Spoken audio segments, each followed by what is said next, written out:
Hi, I'm Matt Harris, filling in for Morgan Fogarty tonight. The original dash cam video of 28-year-old Sandra Bland's arrest is raising new questions about what really took place just 3 days before she was found dead in a Texas jail cell.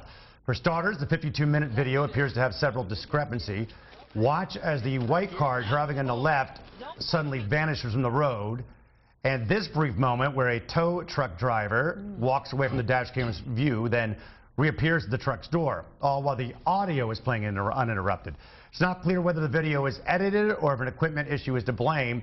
Here's Bland's encounter, part of it, with the Texas State Trooper. Get out of the car! And then I will light you up. Get out! Wow. Now!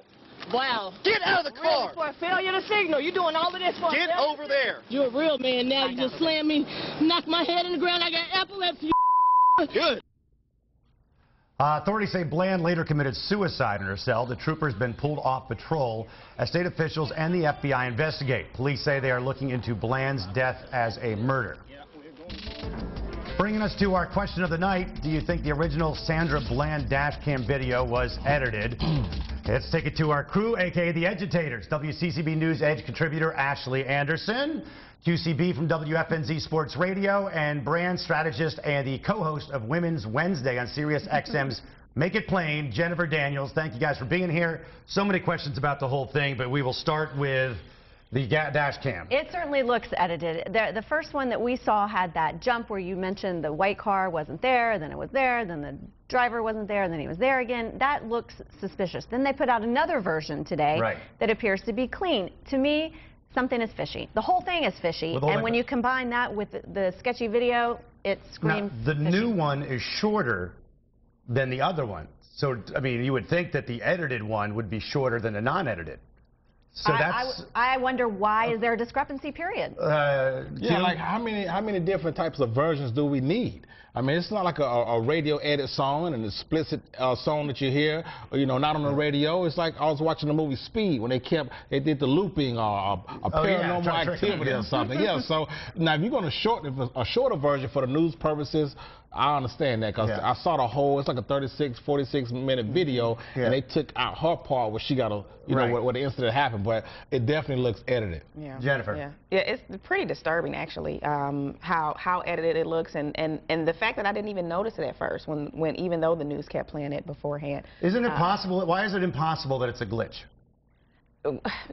Basically because the audio and the video. I think that to me is the sticking point. The fact that the audio is continuous and that matches up, but the video is not. They released the one now, Ashley, that's unedited, and there's nothing seen in there that would need to be taken out. Here's the thing, though.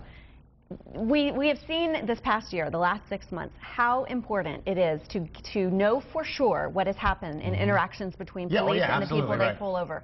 This dash cam video is extremely important in this case.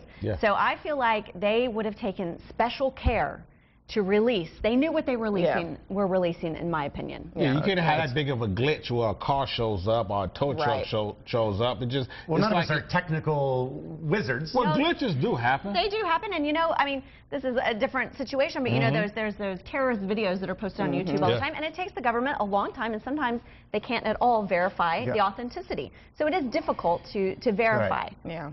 We spoke with CMPD Detective Gary McFadden to give us his thoughts on the case. Here's what he told WCCB News 10 anchor Will Kennedy.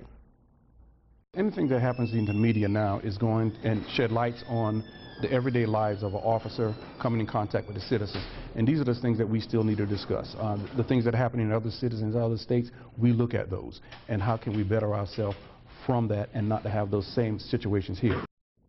I mean, I think it's pretty obvious the guy's a bad cop. Yeah, aside from the video, that guy just obviously lost control. He was super aggressive, and they got to understand something. Like Ashley was saying, these dash cams are important to what's going on as instant replayers in sports. You know, they want to make it right, so they go to the instant replay machine. They got to get it right, so we got to go to the dash cam. That's what they're there for, to protect us and the officers. But I'm wondering what was, if the one was released now is the true one, and you don't see any glitches in that, why would they have edited it if there's nothing to be seen? They weren't covering up anything, so why can't it be just a glitch? Exactly. Where there's smoke, there's fire. And unfortunately, this is a time I mean, I don't know. It's a lot with this. I'm trying to take this in right now.